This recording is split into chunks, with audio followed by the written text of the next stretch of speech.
quão prejudicial é um mundo tão polarizado assim? O quanto o mundo está deixando de ganhar por estar polarizado ou até fazendo o contraponto? O que que dá para tirar de algum benefício pelo fato das coisas estarem polarizadas, enfim, sabendo que a gente tem que se adaptar Uhum, às uhum. realidades que são impostas a nós, como que a gente tem que se adaptar a um mundo cada vez mais polarizado? Tiago, eu não quero aqui de nenhuma maneira dizer que eu tenho bola de cristal ou que eu consigo ler o futuro na palma da mão, né? Mas eu utilizei a expressão desglobalização pela primeira vez em 2012, numa entrevista para uma revista aqui no Brasil, e em 2015, 2016, publiquei um livro chamado Desglobalização. Uhum. No momento que eu publiquei o livro, não tinha o Brexit, não tinha a eleição de Trump, né? Não tinha ninguém falava numa Guerra Fria, Segunda Guerra Fria, então. E eu entendia naquela época, como entendo hoje, que desglobalização significa menos o oposto à globalização e significa mais, da mesma maneira que a gente entende aceleração e desaceleração, né? Por exemplo, quando um veículo está desacelerando, não significa que ele parou de se Ou tá em movimentar. marcha ré, né? Significa que ele está numa certa dinâmica que é Uhum. diferente em Sim. ritmo e velocidade da anterior. Então, a desglobalização é isso. E que geralmente acontece, né, para mais uma vez usar uma imagem de automobilística, quando você tem quando você tem uma névoa, né, tem muita nebulosidade no terreno, né, ou então a estrada está muito esburacada, ou você não conhece o caminho, o que você faz? Você começa a andar mais devagar, né? Então eu acho que isso está acontecendo no mundo. Agora é verdade também que, de certa forma, né, você se lembra lá do grande professor de Harvard, né, o Samuel Huntington, que publicou um artigo, né, depois um livro muito importante chamado O Choque de Civilizações, né? Uhum. Eu acho que hoje nós estamos vivendo uma espécie de choque de globalizações. Você teve uma certa globalização onde os principais atores foram países ocidentais.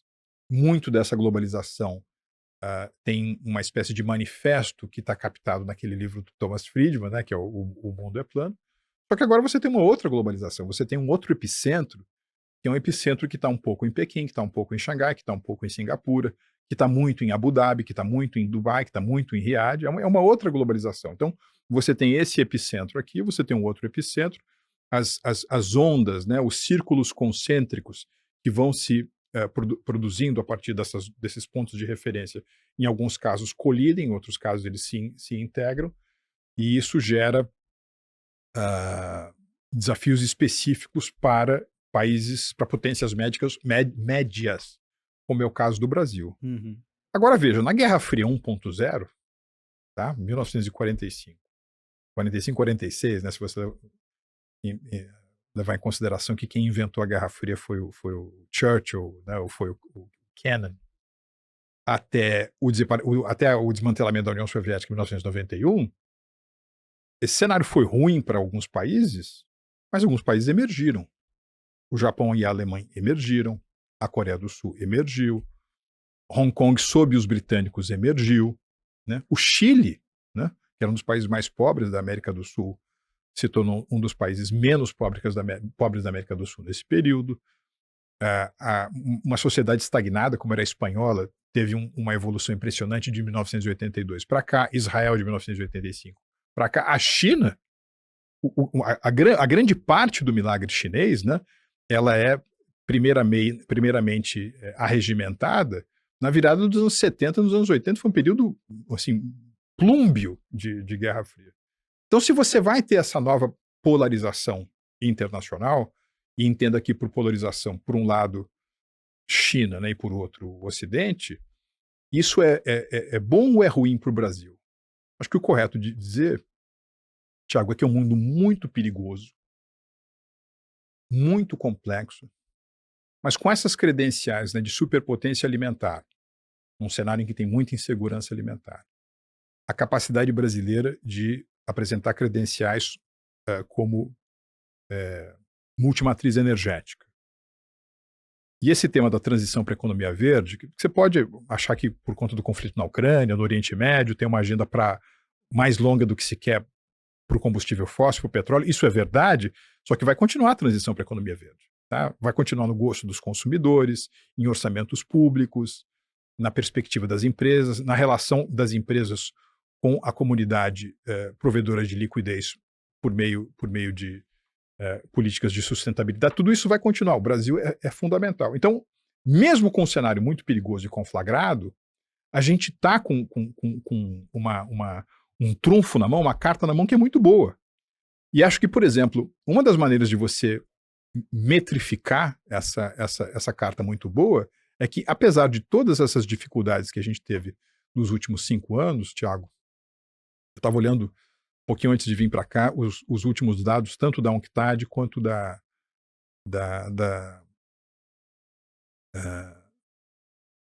FII, né, aquele Instituto de Finanças Internacionais. O Brasil, em 2021, 2022 e 2023, foi o terceiro maior destino de investimento estrangeiro direto do mundo.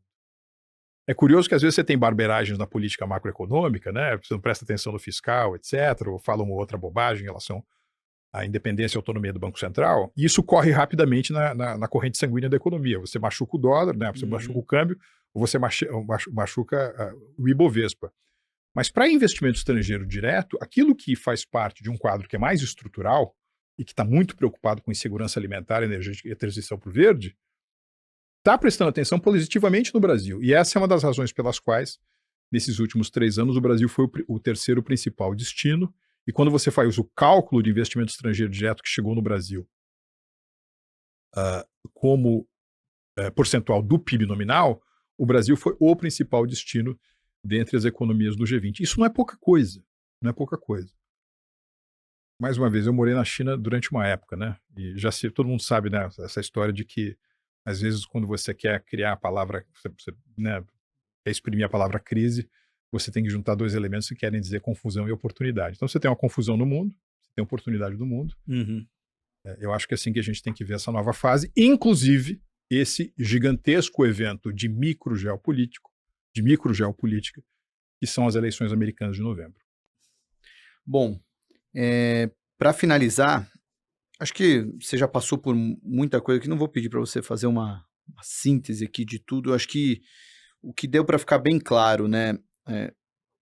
As duas agendas, republicana e democrata, têm muitas coisas em comum. Talvez a grande diferença está ali na maneira como eles vão tratar o Trump pensando, né?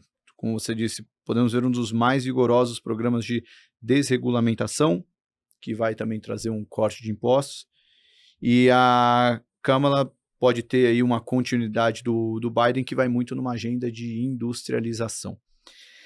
E para o Brasil se beneficiar de um ou de outro, depende muito mais do Brasil do que propriamente dessas agendas. E essa Guerra Fria 2.0, acho que você trouxe um panorama bem interessante. Eu queria só para finalizar que você fizesse mesmo uma conclusão talvez com uma cabeça de estar otimista ou estar pessimista. Como é que você vê o mundo para esses próximos 4 anos após a eleição americana? Como as coisas devem se desenhar? Aí você pode até brincar, fazer um cenário otimista e um pessimista, mas enfim, como é que, vendo aí o tabuleiro geopolítico, como as peças devem andar nos próximos anos?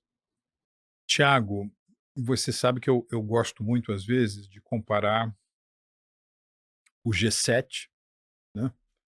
Esse grupo, né, que se reúne desde os anos 70, né, e que congrega algumas das maiores economias industriais ou pós-industriais, né?